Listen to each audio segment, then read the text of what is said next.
Welcome to July here on Red Roof Family Farm. We sell flowers and veggies here at a roadside stand and also down at our local farmers market. And this July is weird. Our spring flowers like Larkspur are just starting to bloom, but it's end of July. These should be completely finished by now. But at the same time, summer blooming crops like our lilies are also finished. We had a super cold spring and it's clearly messed up the normal growing patterns of a lot of our flowers. But it also means that this is the best looking week of the entire year. So wait till you see all these flowers.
We gotta start with our Larkspur because it looks so good right now. We did an entire bed of it. Last year we had an experiment with Larkspur. We loved it as a dried flower, more so than a cut. And this year I was like, I gotta get all the best colors. So we got this lavender, we got this blue, we got them all the best, all the brightest. And so I've been selling these like crazy. They look incredible. And also I'm going to be doing a huge pick on it to dry for the fall and winter. I wasn't going to grow this gray lavender color because I didn't think that it would dry really well. And as I said, we love Larkspur more for dry even than fresh, but I'm so glad I grew this. This color looks so incredible and it has this antique-y tones that goes really well with all of my apricots. It's soft and feminine. I've been having so much fun playing with it, and I can't wait to see what color it dries as. And if we're gonna talk about flowers grown for specific colors, then I need to spend some time obsessing about Buplurum. This is my first year that I've ever grown it, and my favorite color is green, and my favorite green is chartreuse. And these are the most perfect chartreuse ever. The color on them is incredible. They go really good with that they go really good with that gray lavender color. I've been having so much fun with this and I've been picking off of it for a couple weeks now, and it just kind of keeps holding in the field as well as drying. So I'm so happy to have this, and there's going to be lots of it in the years to come. Another crop that has just opened in the last week is these Rudbeckia. We love Rudbeckia. The variety we normally grow is Indian Summer, but this year we decided we had to experiment with all the other colors. These are a double daisy, and the full fluffiness of them, they make me so happy. We also are trying out a Sahara mix. So it's got these incredible browns, you know, these multi-tone flowers, and it, you know, it's a whole variety, and I love brown flowers. So that makes me very happy. And then this is Prairie Sun, which I love for the green center it has. But if I was only gonna grow one Rudbeckia, it would have to be Indian Summer. They get these incredible huge heads, which last really long as a cut flower. They get really tall and they produce and produce and produce. The Indian Summer, I have a whole patch of it here because even though I already have Indian Summer elsewhere in the farm, I need it more. And when I say I have Indian Summer, I mean, I have a lot of Indian Summer. This is the patch that we grew last year, which overwintered super well, which I didn't necessarily expect. So there's probably like 1,000 stems for me to pick right here, which is just, you know, they're such a lifesaver because they blend so well with so many things, and if I cut them, they keep going and going and going. I love this flower. Our Flower of the Year 2021 was awarded to Status. We had a small patch of it that we experimented with last year, and it was so good. So we decided to grow 2 full beds of it. We have every single color, and I'm so glad we did. There's so much Status in here. We need to like take 2 days and pick this all. There's so much of it, but it dries so well and it looks so good in our fresh bouquets, and it keeps going and going and going as long as we get it picked. So let me show you all the colors. This is a pinky purple color, which I really love because it blends really nicely with a lot of the colors that we have on the farm. I especially like doing yellows and purples together. So, you know, this is really valuable. He's like petting himself with the Status. He does that to all the flowers. He rubs his face on all the flowers. Probably the most sophisticated color is the apricot. This is a really nice blend that has like warmer and cooler tones in it, and these would be great if you're doing any sort of bridal work. And another great color for that would be the white. Very simple, very classic, super versatile. We also have a dark purple, which is really fun, and a super vibrant yellow. These are like glow, they're so bright. But my favorite color of all is the blues. We have a light blue and a dark blue, and these, they just don't look like anything else. It's both, but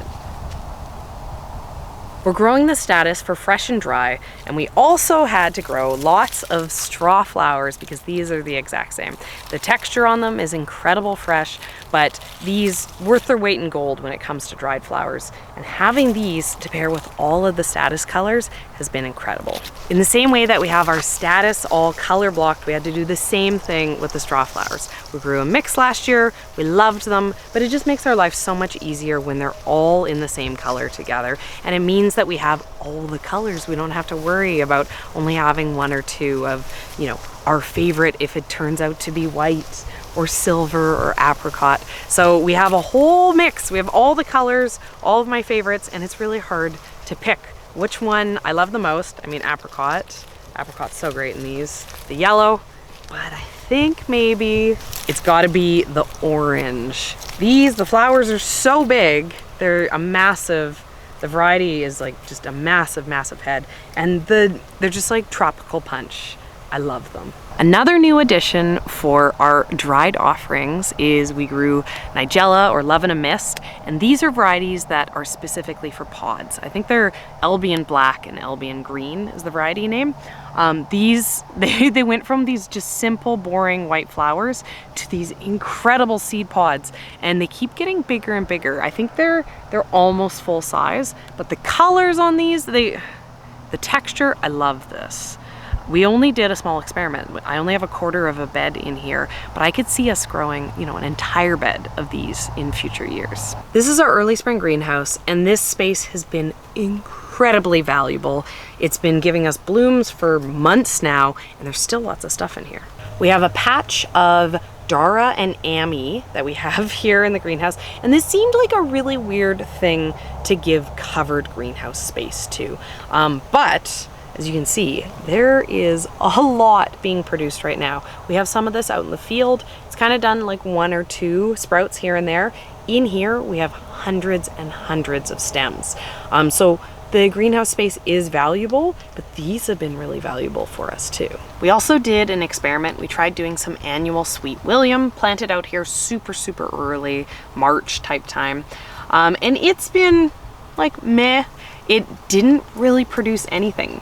You know, we've had a couple pickings on it, very light, over the last couple weeks, but this is kind of the first week that there's been lots out here, and it's still quite short.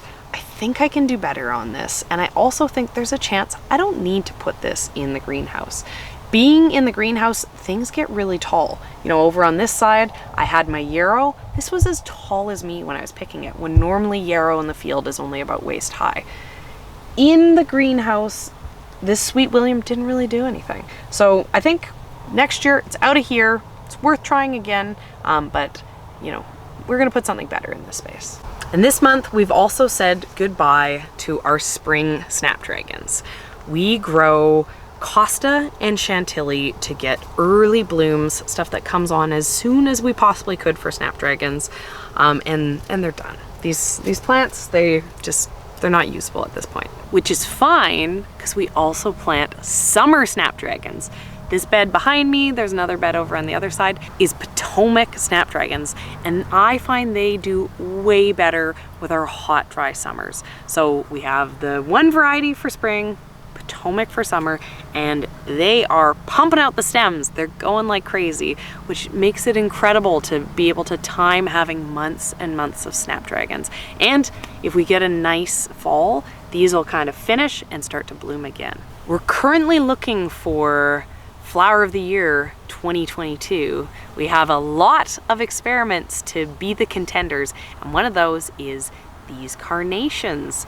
These are starting to bloom. They're quite short. I grew them poorly, but they're still, despite how much I made them sad, they're still tall enough that I'm gonna be getting stems, and they smell incredible. They're not the big, massive carnations like what you see, you know, in the grocery store, you know, flowers grown down in South America. They're these smaller clusters, but they are so romantic, so fragrant. They have this very old-fashioned feel to it that makes it so they don't look like anything you would see anywhere else. So I'm really excited that over the next couple weeks, these are gonna start opening up. Another experiment that I'm incredibly excited about is this cardoon. I was planting these to try to get big artichoke thistle flowers, and I knew it was going to take forever. They're still growing. They like the heat, so they weren't especially happy with the cold spring we've been having. If they bloom, they're going to bloom kind of like in October. But I found out you can use these leaves as a filler. They have this incredible gray color, and the texture of it I love. So I'm like, you know what?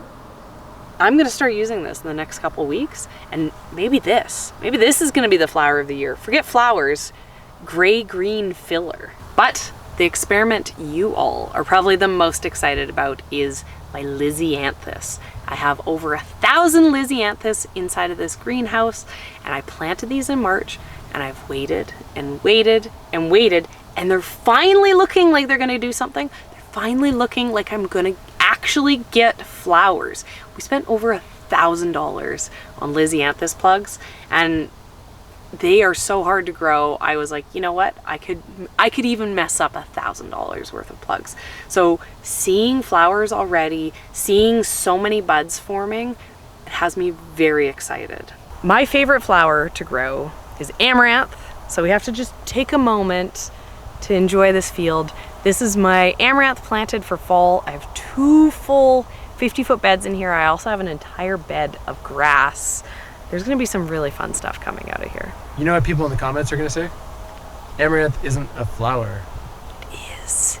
It is a flower. Down on the bottom bed of our farm, things have gotten really chaotic. We have been selling stuff like crazy. We've been selling stuff so much that we haven't been able to keep up with the sales, let alone doing all the work on the farm. So this is where things look a little wild, but there's still a lot going on here. I have an entire bed of these cosmos, which has started to bloom quite late, but you know, that's what cold weather does. And there's gonna be a lot of stems coming out of here. Last year we experimented with marigolds, and I loved them so much. Not only were they incredible fresh, having a single stem of marigolds, because of the way they branched, made it so one marigold kind of turned into an entire bouquet. It made it really easy for me to put them together.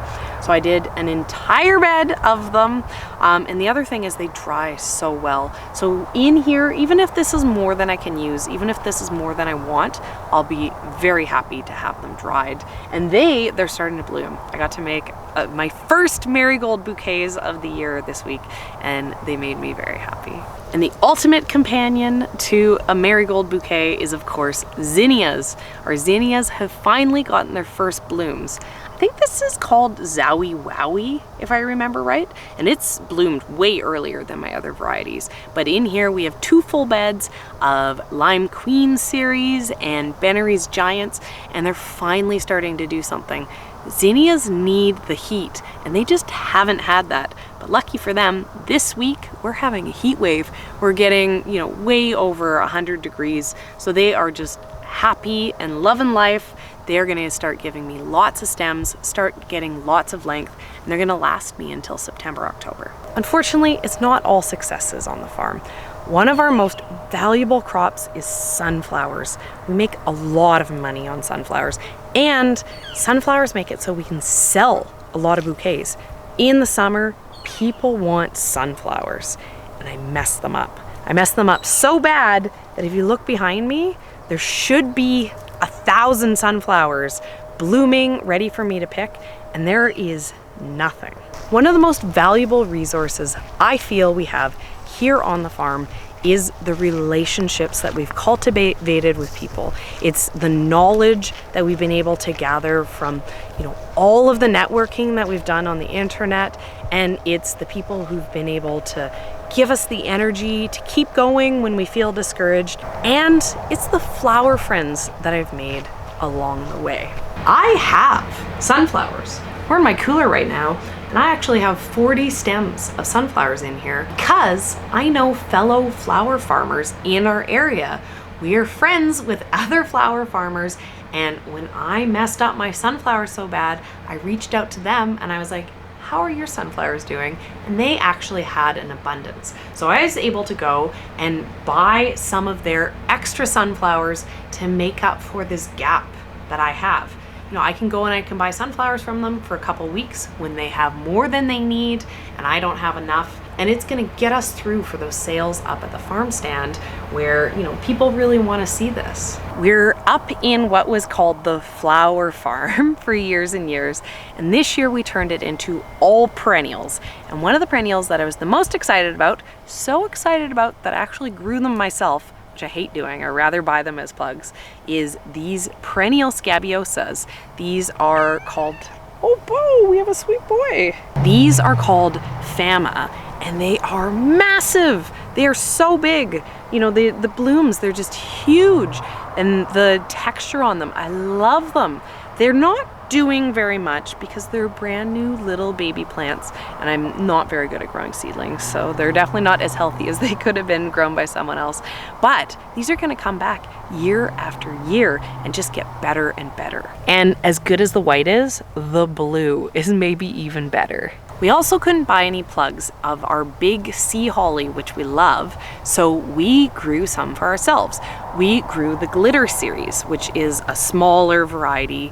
You know, we would have grown the big one if we could get it. We could only get seed for the glitter ones, but these, I love them. They're very small. I'm very excited for working with them in dried flower work. You know, I've seen people put these into boutonnieres and things like that, and they look incredible. And we have it in the white and the blue. It also won't be long until our glads start blooming.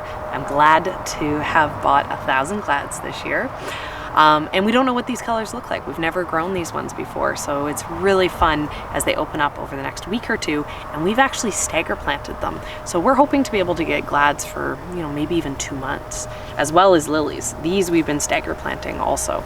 The lilies in the field that were perennial, they're done, but we're gonna have lilies until Halloween. This maybe doesn't look as exciting for you as it is for me. This is a cloud of perennial baby's breath, and I have been trying to get baby's breath, which is supposed to be a total weed. People are like, don't grow it, it's a weed, it's invasive.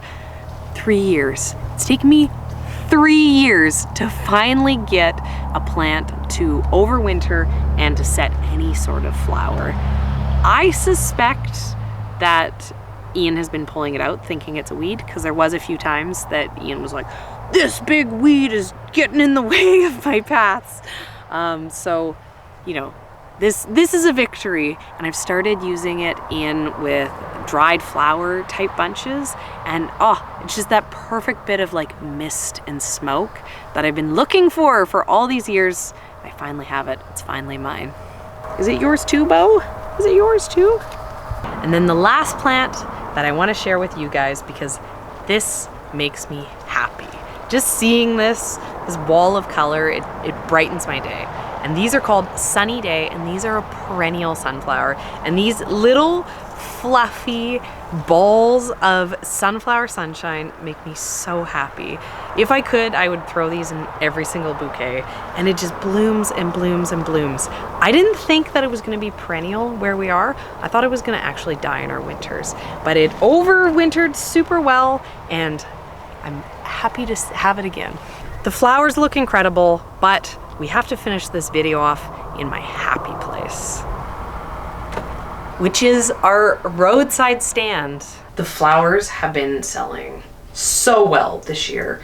You know, we had made goals for selling $2,000 worth of flowers a week. We've been blowing those out of the water. We've been doing more like $3,000 a week, which is success that we just didn't expect to achieve.